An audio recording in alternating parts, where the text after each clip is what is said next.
So hello and welcome back students to our YouTube channel nuclear branding. So आज हम लोग continue करने वाले हैं अपने एमसीक्यू सीरीज़ को। तो आज का हमारा जो चैप्टर है वो कैपेसिटेंस है, ठीक है, इलेक्ट्रिक पोटेंशियल एंड कैपेसिटेंस। तो चलिए आज के इस चैप्टर को स्टार्ट करते हैं without any delay. First question हमारा, which of the following statement is not true. Option A है electrostatic force is conservative force. Option B है potential energy of charge q at a point is the work done per unit charge in bringing a charge from any point to infinity. Option C, spring force and gravitational force are conservative force. And option B है D है both A and C. सबसे पहले हम option A पे आते हैं। Option A क्या बोल रही है, electrostatic force is conservative force. ये तो ट्रू बात है, ठीक है, ओके। उसके तो ऑप्शन डी तो कट गई, ये ऑप्शन डी तो ऐसे ही रिमूव कर दो, ए भी रिमूव हो गया। अब सी और बी में देखते हैं। सी पे आते हैं, बी पे आते हैं। Potential energy of charge q at a point is the work done per unit charge in bringing a charge from any point two infinity. ये उल्टा हो गया, इन्फिनिटी से किसी पॉइंट पर लाने में जो वर्क डन होता है उसे पोटेंशियल इलेक्ट्रिक पोटेंशियल कहते हैं। और पोटेंशियल एनर्जी क्या होता है, दो पॉइंट के बीच का डिफरेंस होता है। तो ऑप्शन बी हमारा करेक्ट आंसर हो जाएगा, ऑप्शन बी, जो कि इनकरेक्ट स्टेटमेंट है, करेक्ट आंसर है। इन दोनों स्टेटमेंट को आप याद कर लो, ऑप्शन ए और ऑप्शन सी को, क्योंकि ये घुमा फिरा के दूसरे क्वेश्चन में पूछ सकता है। चलिए आते हैं नेक्स्ट क्वेश्चन पे। नेक्स्ट क्वेश्चन है 1 वोल्ट इज इक्विवेलेंट टू। तो 1 वोल्ट, वी क्या हुआ, पोटेंशियल डिफरेंस होता है, ठीक है, वी हो गया पोटेंशियल डिफरेंस। और पोटेंशियल डिफरेंस क्या होता है, work done in moving a unit positive charge from one point two other, यानी कि वर्क डन, ठीक है, वर्क डन बाय चार्ज, ठीक है। तो उसके हिसाब से जूल पर कूलम हो जाएगा, ऑप्शन सी। नेक्स्ट क्वेश्चन है, the work done in bringing a unit charge from point infinity to a distance at point x from positive charge q is w, then the potential at that point is, ठीक है। मान लो कि potential को हम लोग phi मान लेते हैं, पोटेंशियल को हम लोग फाई मान लेते हैं। Work done in bringing a unit positive charge from infinity to a distance at to a point at distance x from a positive charge q is W. तो किसी इन्फिनिटी डिस्टेंस से किसी भी यूनिट पॉजिटिव चार्ज को किसी एक point पे लाने पे जो वर्क डन होता है, ठीक है, उसको ही पोटेंशियल बोलते हैं, इलेक्ट्रिक पोटेंशियल बोलते हैं, जो कि हमारा डब्लू है। इस केस में हमारा जो आंसर है वो डब्लू हो जाएगा, ऑप्शन बी। फिर से मैं बताता हूँ, यूनिट पॉजिटिव चार्ज को इन्फिनिटी से किसी एक पॉइंट पे लाने में जो वर्क डन होता है उसे इलेक्ट्रिक पोटेंशियल कहते हैं, जो कि यहाँ पे डब्लू है और हमसे पूछ क्या रहा है, द पोटेंशियल, जो कि हमसे पूछ रहा है। तो फाई ही डब्लू हो गया, फाई को ही हमने इलेक्ट्रिक पोटेंशियल माना है। नेक्स्ट क्वेश्चन पे आते हैं। नेक्स्ट क्वेश्चन है, the ratio of electric potential due to an electric dipole in the end on position to that in the broad side on position for the same distance of it is. तो the ratio of electric potential जो हमारा होता है electric dipole का, वो P E cos theta होता है, P E cos theta, ठीक है। यानी कि कॉस थीटा पे डिपेंडेंट है, कॉस थीटा पे डिपेंडेंट है, यानी कि जीरो होगा तो इसका वैल्यू होगा कुछ। लेकिन अगर 90 डिग्री पे ये जो है वो जीरो हो जाएगा, P E cos theta zero हो जाएगा, और यहाँ पे ये पी ई के बराबर होगा, ठीक है। अब रेशियो किसके बाय किसके पूछ रहा है, the ratio of electric potential to electric dipole the end on position. End on position का मतलब हुआ कि 0 डिग्री, 0 डिग्री, यानी कि 0 डिग्री पे कुछ पी ई के बराबर आएगा, ठीक है, theta, P E cos theta होगा, थीटा पे पी ई कॉस थीटा होगा, ठीक है। 90 डिग्री पे 0 आएगा और 0 डिग्री पर पी के बराबर, क्योंकि कॉस 0 1 हो जाता है। तो पी ई और उसके बाद क्या, ब्रॉड ऑन पोजिशन, यानी कि 90 डिग्री पे, तो पी ई बाई 0 जो है वो इन्फिनिटी के बराबर हो जाएगा। आंसर हमारा infinity, option. So next question है हमारा, figure shows the field lines of a point negative charge in going from B to A. The kinetic energy of a small negative charge will, kinetic energy small negative charge की जो increase करेगी, decrease करेगी, constant रहेगी, या फिर data insufficient है। तो B to A यानी B से A की तरफ आ रही है। तो इस केस में जो हमारा काइनेटिक क्योंकि नेगेटिव चार्ज है बी से ए पे जो पॉइंट जो चार्ज जो हमारा ट्रैवल करा है वो नेगेटिव चार्ज है, और नेगेटिव चार्ज जो है वो इलेक्ट्रिक फील्ड के अपोजिट में ट्रैवल करती है। यहाँ पे देखो नेगेटिव जो है वो नेगेटिव की तरफ आएगी तो ऑब्वियस बात है रिपेल करेगी। इन केस इस केस से भी आप लोग समझ सकते हो, तो उसमें उसकी जो काइनेटिक एनर्जी होगी वो डिक्रीज करेगी, तो इसका जो आंसर होगा वो डिक्रीज होगा। नेक्स्ट क्वेश्चन है हमारा, consider a uniform electric field in the z direction, the potential is constant for any x for a given z, for any y for a given z, on the x y plane for a given z and all of this. ठीक से question को पढ़ो। Question क्या बोल रहा है, consider a uniform electric field in the z direction. अगर हम लोग इसका बना लेते हैं, ठीक है, ये एक्स वाई और ये जेड, ठीक है, ये एक्स हो गया, ये वाई हो गया, और ये हमारा जेड डायरेक्शन हो गया। ठीक है, अगर हमारा जो इलेक्ट्रिक फील्ड अगर इस डायरेक्शन में है, ठीक है, इलेक्ट्रिक फील्ड अगर हमारा इस डायरेक्शन में है, तो ऑब्वियस सी बात है कि एक्स वाई प्लेन में इसकी इक्वी पोटेंशियल सर आप इमेजिन करो। अगर इलेक्ट्रिक फील्ड इधर है, इस जेड डायरेक्शन है, तो जो इसकी इक्वी पोटेंशियल सरफेस होगी ए से होगी, यहाँ पे एक्स होगी और ऊपर की तरफ वाई होगी, ये पीछे है इसके ऊपर, इमेजिन करो आप। ठीक है, तो एक्स वाई प्लेन में हमारा जो इक्वी पोटेंशियल सरफेस होगा, तो potential constant equi potential surface पे होता है, तो वो एक्स प्लेन पे किसी भी एक्स पे होगा, किसी भी वाई पे होगा, या और एक्स वाई प्लेन में कहीं पे भी होगा, तो इसका आंसर जो होगा वो डी होगा, किसी भी एक्स पे, किसी भी वाई पे और एक्स वाई जेड पे, एक्स वाई प्लेन पे कहीं भी। ठीक से आप इमेजिन करो, पीछे की तरफ ये जेड एक्सिस हुई हमारी, इसकी इक्वी पोटेंशियल सरफेस यहाँ पे और एक ऊपर आएगी, इसके ऊपर मान लो मैं बनाता हूँ इसके ऊपर, तो ये हमारी इक्वी पोटेंशियल सरफेस है। किसी भी एक्स पे किसी भी वाई पे जो पोटेंशियल है वो कांस्टेंट होगी, इक्वी पोटेंशियल सरफेस है तो, और एक्स वाई प्लेन पे भी इसकी जो पोटेंशियल है वो कांस्टेंट होगी, इसकी जो आंसर होगी वो डी होगी। नेक्स्ट क्वेश्चन है, in a region of constant potential, A option A है the current is uniform, option B है the electric field is zero, option C है there can be no charge, यहाँ पे space होगा, यहाँ पे स्पेस छूट गया, there can be no charge in side the region, option D है बोथ बी एंड सी। तो देखो यहाँ पे कांस्टेंट पोटेंशियल है, यानी कि D we by D R जो जीरो हो गया। ठीक है, इतना हम लोग एज्यूम कर यहाँ इतना हम लोग कैलकुलेशन पे आते हैं, कंक्लूजन पे, तो डी वी जीरो है, डी वी अगर जीरो है तो इलेक्ट्रिक फील्ड भी जीरो हो गया, इलेक्ट्रिक फील्ड जीरो है तो कोई भी चार्ज अंदर नहीं है। ठीक है, अगर कोई भी चार्ज अंदर नहीं है और इलेक्ट्रिक फील्ड भी जीरो होगा ना, इलेक्ट्रिक फील्ड तो जीरो हमारा आ ही गया, क्योंकि डी वी जीरो है तो इलेक्ट्रिक फील्ड जीरो है, तो ये वाला तो सही है, इलेक्ट्रिक फील्ड जीरो है और ऊपर से इलेक्ट्रिक फील्ड जीरो है, तो अंदर जो है वो कोई चार्ज नहीं होगा, इसकी वजह से इलेक्ट्रिक फील्ड जीरो है, कांस्टेंट पोटेंशियल है, तो ऑप्शन डी हमारा सही होगा। बी भी सही है, सी भी सही है, तो ओवरऑल मिला के हमारा ऑप्शन डी सही है। ओके, चलो नेक्स्ट क्वेश्चन पे आते हैं हम लोग। नेक्स्ट क्वेश्चन है, what is the angle between electric field and equi potential surface. अगर ये नहीं आता है, चुल्लू भर पानी में डूब के मर जाओ, अगर ये नहीं आता है तो मतलब आपने थ्योरम भी सही से नहीं पढ़ा है, थोड़ा सा भी ऊपर से ओवरव्यू ले लोगे ना तो इसका आंसर आ जाएगा। इसका आंसर है 90 डिग्री, अलवेज। नेक्स्ट क्वेश्चन है, top of atmosphere is about 4000 kilowatt respect to the surface of the earth, corresponding to an electric field that decreases with altitude near the surface of the earth. Field is about 1000 volt per meter, but still don't get an electric shock as we set out of our houses to open, because option A है our body is perfect insulator, option B our body and ground form equipotential surface, the original equipotential surface of air is remain same, and option D none of these। कौन सी लग रही है आपको? ये NCERT में साफ साफ दिया हुआ है, हमारा जो बॉडी है वो इक्वी पोटेंशियल सरफेस बनाता है हमारे ग्राउंड के साथ, जिसके वजह से पोटेंशियल सेम होता है, पोटेंशियल डिफरेंस होता नहीं। अगर पोटेंशियल डिफरेंस नहीं हुआ तो करंट शॉक लगने का तो कोई चांस ही नहीं है, ऑप्शन बी हमारा सही हुआ। नेक्स्ट क्वेश्चन पे आते हैं। नेक्स्ट क्वेश्चन है, अ टेस्ट चार्ज, यहाँ पे टेस्ट होगा एस, इसको एस कर लो, टेस्ट चार्ज।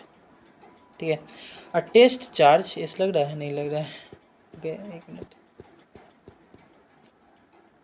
इसको मैं इस नहीं हो पा रहा यार, बड़ा बड़ा लिखा जाएगा। A test charge is move from lower potential point to a higher potential point, the potential energy of test charge will.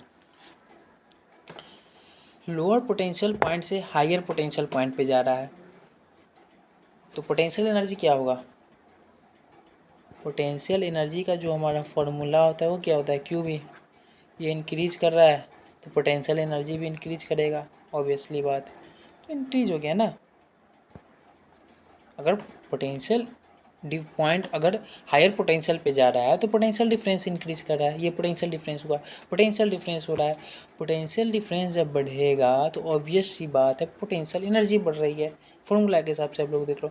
तो इसका आंसर जो होगा ऑप्शन बी होगा। नेक्स्ट क्वेश्चन है, which among the following statement is true about the work done in bringing unit positive charge from point P to Q in an electrostatic field? Option A minimum work done in case of path 2, maximum work done is done in case of path 1, option C है work done is same in all the 3 paths, D है work done is 0 in case of path 2। ये भी एकदम बच्चों वाला question है। देखो ये जो वर्क डन जो है वो यहाँ पे रास्ते पे डिपेंडेंट नहीं, इनिशियल और फाइनल पोजीशन पे डिपेंडेंट होती है।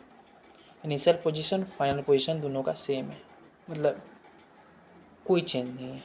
रास्ता कोई भी ले लो, ऐसे ले लो, इधर से ऐसे ऐसे ऐसे घूम के, उससे कोई फ़र्क नहीं पड़ता भाई, इनिशियल फाइनल पोजीशन पे डिपेंड करता है। तो वर्क डन जो है वो सारे केसेस में सेम होगा। ओके, नेक्स्ट क्वेश्चन पे आता है। नेक्स्ट क्वेश्चन है, if a conductor has potential not equal to 0 and there are no charges anywhere else outside, then option A है there must be charges on the surface और inside itself, option B there can not be any charge in the body of the conductor, option C there must be charges only on the surface, option D both and B. बहुत easy question. अगर conductor है जिसका potential not equal to 0 है, there can be no charge, potential not equal to 0 and there are no charge anywhere else outside, बाहर नहीं है, और conductor के अंदर में होने से पोटेंशियल चेंज हो जाता है। तो लेकिन पोटेंशियल जब कंडक्टर के सरफेस पे होता है ना, तो उस केस में जो पोटेंशियल जो है वो 0 के बराबर नहीं होता। कंडक्टर के अंदर में रहता है तो पोटेंशियल 0 के बराबर होता है अगर कोई भी चार्ज डालते हो तो, लेकिन अगर सरफेस पे या फिर उसके बराबर बाहर होगा तो नहीं होगा। तो ऑप्शन सी। नेक्स्ट क्वेश्चन है question number 14, which of the following statement is true which of the following statement is false for a perfect conductor? Option is the surface of conductor is an equipotential surface. Option B है the electric field outside the surface of the conductor is perpendicular to the surface. The charge carried by metallic sphere is always uniformly distributed on the surface. तीनों statement तो सही लग रहा है भाई। The surface of conductor is an equipotential surface, एकदम सही बात है, 100% ट्रू, कोई दो राय नहीं है। ऑप्शन बी है the electric field just outside the surface of a conductor is perpendicular the surface. अरे कंडक्टर से मैंने पिछले लेक्चर में बताया था, कंडक्टर पे कभी भी इलेक्ट्रिक फील्ड परपेंडिकुलर होता है, इलेक्ट्रिक चार्ज एंड फील्ड्स में भी बताया था, तो ये भी सही हुआ। ऑप्शन सी जो हमारा है वो क्या बोल रहा है, the charge carried by metallic sphere is always uniformly distributed over the surface, ये भी पूरी सही स्टेटमेंट है भाई, तो नॉन ऑफ दिस इसका आंसर होगा। नेक्स्ट क्वेश्चन है हमारा, विच among the following is an example of polar molecule. सबसे पहले जानते हैं पोलर मॉलिक्यूल क्या होता है। जो पोलर मॉलिक्यूल में होता है वो पॉजिटिव और नेगेटिव चार्ज जो है, पॉजिटिव नेगेटिव चार्ज जो है वो सेपरेटेड होता है। कब सेपरेटेड होता है? जबकि external without external electric field, without external electric field ना हो फिर भी पॉजिटिव नेगेटिव चार्जेस जो है वो सेपरेटेड होगा। पॉजिटिव नेगेटिव चार्ज जो सेपरेटेड होता है विदाउट एक्सटर्नल इलेक्ट्रिक फील्ड, उसको उस मॉलिक्यूल को पोलर मॉलिक्यूल बोलते हैं, और इस केस में HCl पोलर मॉलिक्यूल है। नेक्स्ट क्वेश्चन है, dielectric constant of metal is infinite, बच्चों वाला question. Next question, when air is replaced by dielectric medium of constant get the maximum force of attraction between two charges separated by distance.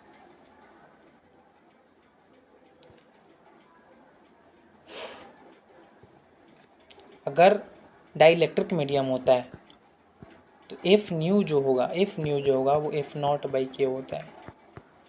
बाकी अब चला गो, dielectric डालने पे F0/K होता है, decreases by k times. चलो नेक्स्ट क्वेश्चन पे आते हैं। Metallic sphere of radius r is charge to potential v, then charge q is proportional to